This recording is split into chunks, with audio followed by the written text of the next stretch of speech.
நம்ம food கான்டெஸ்டோட first recipe ரோஷ் Bora. இது வந்து பெங்காலி ஸ்வீட். இதோட பேர் கேட்டோன்னா ஐயோ இது என்னவா இருக்கும் அப்படிலாம் யோசிக்க வேணாம். ரொம்ப சிம்பிள். குலோப் ஜாமுன் தான். அதை ரவையை வச்சு நம்ம பண்ணுறோம், அவ்வளோதான் வித்தியாசம். இதுக்கு வந்து 1 கப்பு ரவை வேணும். அதுக்கு 1.5 கப் அளவுக்கு பால், 2 கப் அளவுக்கு சர்க்கரை, 2 cup water, 1 teaspoon baking soda, அப்புறம் வந்து ஃபுட் கலர் இல்லாட்டி வந்து எசன்ஸ் சேர்த்துக்கலாம்.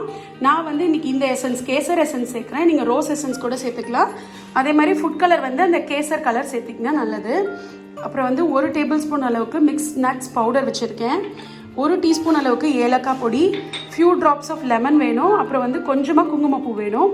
இதெல்லாம் தான். ஃபர்ஸ்ட் வந்து சுகர் சிரப் பண்ணிக்கலாம் வாங்க. சுகர் சிரப்புக்கு ஒரு பாத்திரத்தில் எடுத்து வச்சுருக்கிற சர்க்கரை, தண்ணி, 1 டீஸ்பூன் அளவுக்கு ஏலக்காய் பொடி, கொஞ்சமாக கேசர் எசன்ஸ், ஒரு டீஸ்பூன் அளவுக்கு கேசர் எசன்ஸ், அப்புறம் 2-3 ஸ்ட்ரிங்ஸ் ஆஃப் குங்குமப்பூ. இதை போட்டு சர்க்கரை நல்லா கரைஞ்சிட்டு அது வந்து ஒரு 5 நிமிஷம் அளவுக்கு பாயில் ஆகணும். 5 நிமிஷம் அளவுக்கு இப்போ பாயில் ஆகிடுச்சு. இதில் ஒரு 3-4 சொட்டு லெமன் ஜூஸ் புழிஞ்சிட்டு நம்ம இந்த சுகர் சிரப்பை எடுத்து வச்சுக்கலாம். இப்போ பார்த்தீங்க அப்படின்னா ஒரு பாத்திரம் எடுத்து வச்சுக்கலாம். அந்த பாத்திரத்தில் 1 டீஸ்பூன் அளவுக்கு நெய் சேர்த்துருக்கேன். அந்த நெய்யில் ரவையை சேர்த்து ஒரு 1 மினிட் அளவுக்கு வறுத்துக்க போகிறோம். வறுத்ததுக்கு அப்புறமா நல்ல ஒரு மணம் வரும். வறுத்ததுக்கு அப்புறமா நம்ம வந்து 1.5 கப் அளவுக்கு எடுத்து வச்சுருக்கோம் இல்லையா பால், அதையும் சேர்த்து நம்ம ரவையை வந்து நல்லா குக் பண்ணிக்க போகிறோம். இது குக் ஆகும் போதே இன்னொரு 1 டீஸ்பூன் அளவுக்கு ஏலக்காய் பொடி தேவைப்படும். அதையும் சேர்த்து நம்ம நல்ல இந்த ரவையை குக் பண்ணி எடுத்துக்க போகிறோம். இப்போ பார்த்தீங்க அப்படின்னா நல்லா வெந்துடுச்சு ரவை. இது வெந்ததுக்கு அப்புறமா ஒரு டிஷ்ஷில் மாற்றிட்டு ஒரு 10 to 20 மினிட்ஸ் வந்து நல்லா கொஞ்சம் ஆற விட்டுக்கோங்க. அப்போ தான் இது கை வச்சு பிசையறதுக்கு ஈஸியாக இருக்கும். 10 மினிட்ஸ் ஆகிடுச்சு. இது கொஞ்சம் வார்மாக தான் இருக்குது. நான் வந்து ஒரு 2 tablespoon of milk powder சேர்த்துக்கிறேன். உங்ககிட்ட இல்லைன்னா விட்டுருங்க. ஆனால் மில்க் பவுடர் சேர்க்கறச்சு அது ஒரு தனி டேஸ்ட் கொடுக்கும். அப்புறம் ஒரு 1 டீஸ்பூன் ஆஃப் பேக்கிங் சோடா சேர்த்துக்கிறேன். இது வந்து அந்த ஜாமுன் வந்து நல்லா சாஃப்டாக வரதுக்காக. இப்போ வந்து இதை நல்லா நம்ம வந்து இதில் மிக்ஸ் பண்ணிக்கலாம். இப்போ அதை நல்லா மிக்ஸ் பண்ணினதுக்கப்புறமா ஒரு பாதி அளவுக்கு தனியாக எடுத்து வச்சுக்கலாம். இப்போ இந்த இது இருக்கு இல்லையா, இதுதான் நம்ம ஸ்டஃபிங்காக யூஸ் பண்ண போகிறோம். இதில் வந்து இந்த 2 டேபிள் ஸ்பூன் அளவுக்கு எடுத்து வச்சுருக்கிற நட்ஸ் பவுடர், அப்புறமா கொஞ்சமாக கேசர் கலர். நீங்கள் வந்து கொஞ்சம் தண்ணி வேணும் அப்படின்னா லைட்டாக பால் தெளித்து இல்லை லைட்டாக தண்ணி தெளிச்சுட்டு நீங்கள் யூஸ் பண்ணிக்கலாம். இந்த மாதிரி நான் இந்த கலர் யூஸ் பண்ணியிருக்கேன். பண்ணிவிட்டு இப்போ நல்லா இதை மிக்ஸ் பண்ணிக்க போகிறோம். ஸ்டஃபிங்காக வரணும். இது நல்லா ஒன்றா திரண்டு அந்தளவுக்கு இது பண்ணிக்கோங்க. அதே மாதிரி தான் இதை வந்து பிசையரைச்சா உங்களுக்கு ரொம்ப ஹார்டாக இருக்குது அப்படின்னு ஃபீல் ஆச்சு அப்படின்னா லைட்டாக தண்ணி தொட்டு கையில் அப்படியே பிசைஞ்சிங்கனாலே உங்களுக்கு வந்துடும். இல்லாட்டி பால் தொட்டு பிசைஞ்சிங்க அப்படின்னாலே வந்துடும். இந்த 2த்துல ஏதோ ஒன்று. இது பாருங்கள், நம்ம இப்போ ஸ்டஃபிங் ரெடி பண்ணுறோம். உங்ககிட்ட இந்த ஃபுட் ஜெல் கலர்லாம் இல்லை அப்படின்னா நீங்கள் நார்மல் கேசரி பவுடர் இருக்கு இல்லையா, இந்த கேசர் கலர், அதை யூஸ் பண்ணிக்கோங்க. நட்ஸ் வந்து யூஸ் பண்ணுங்கள்.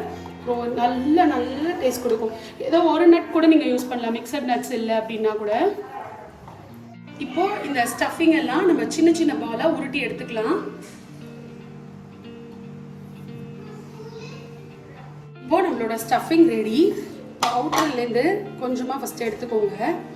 எடுத்துட்டு இதை நல்ல கையில் நெய் தடவிக்கோங்க.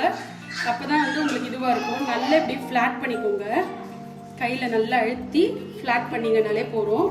ஃப்ளாட் பண்ணிவிட்டு இந்த ஸ்டஃபிங்லேருந்து ஒன்று எடுத்து வச்சுட்டு நீங்கள் எந்த ஷேப் வேணுமோ உங்களுக்கு பண்ணிக்கலாம். ரவுண்டாக பண்ணாலும் பண்ணிக்கலாம், இல்லை வந்து இந்த மாதிரி சிலிண்ட்ரிக்கல் ஷேப் பண்ணணுன்னாலும் பண்ணிக்கோங்க. அது அவங்கவுங்களோட விருப்பம். நான் வந்து ரவுண்டே பண்ணி காட்டுறேன். வச்சு க்ளோஸ் பண்ணிவிட்டு நான் இந்த மாதிரி தட்டியிருக்கேன். தட்டும் போது கிராக் எதுவும் இல்லாத மாதிரி தட்டிக்கோங்க. இல்லாட்டி எண்ணெயில் போடுறச்சு அலண்டு போகிறதுக்கான வாய்ப்புகள் உண்டு. இதே மாதிரி நம்ம எல்லா பீஸையும் ரெடி பண்ணிக்கலாம். ஒரு 10 பீஸ் வந்தது. அதுக்கப்புறம் இந்த ஸ்டஃபிங் மட்டும் எக்ஸ்ட்ரா இருக்குது. அதையும் நம்ம இதே மாதிரி பால் பண்ணிவிட்டு நல்லா அழுத்தி பசைஞ்சிட்டு உருட்டிட்டு நல்லா தட்டிக்கலாம். நான் வந்து தட்டிக்கிறேன். நீங்கள் ரவுண்டாகவும் போட்டுக்கலாம், இல்லாட்டி வந்து சிலிண்டரிக்கல் ஷேப்லேயும் போட்டுக்கலாம். அது உங்களோட விருப்பம். ஒரே மாதிரி இருக்கிற மாதிரி தட்டி எடுத்து வச்சுக்கலாம். பாருங்க, இந்த மாதிரி வரணும். ஸ்டஃப் பண்ணதெல்லாம் இப்படி இருக்கும். இனிமேல் நம்ம இதை ஃப்ரை பண்ண போகிறோம். இப்போது ஃப்ரை பண்ணுறதுக்கு ஒரு ஃப்ரையிங் பேனில் ஆயில் சேர்த்துக்க போகிறோம். எண்ணெய் சூடாகட்டும். இது வந்து பெங்காலி ஸ்வீட்னு சொன்னேன் இல்லையா, இதை வந்து அவங்க சங்கராந்தி போது பண்ணுவாங்க, காடஸ் துர்காவுக்கு ஆஃபர் பண்ணுறதுக்கு. நான் இதை நவராத்திரிக்கு நான் உங்கள் எல்லாருக்கூடையும் ஷேர் பண்ணியிருக்கேன். நான் ஒரு பீஸா போட்டு சிம்மில் வச்சு பொரிச்சு எடுத்திருக்கேன். பாருங்கள், நல்ல ப்ரௌன் கலர் வந்தாச்சு, கோல்டன் ப்ரௌன் கலர்.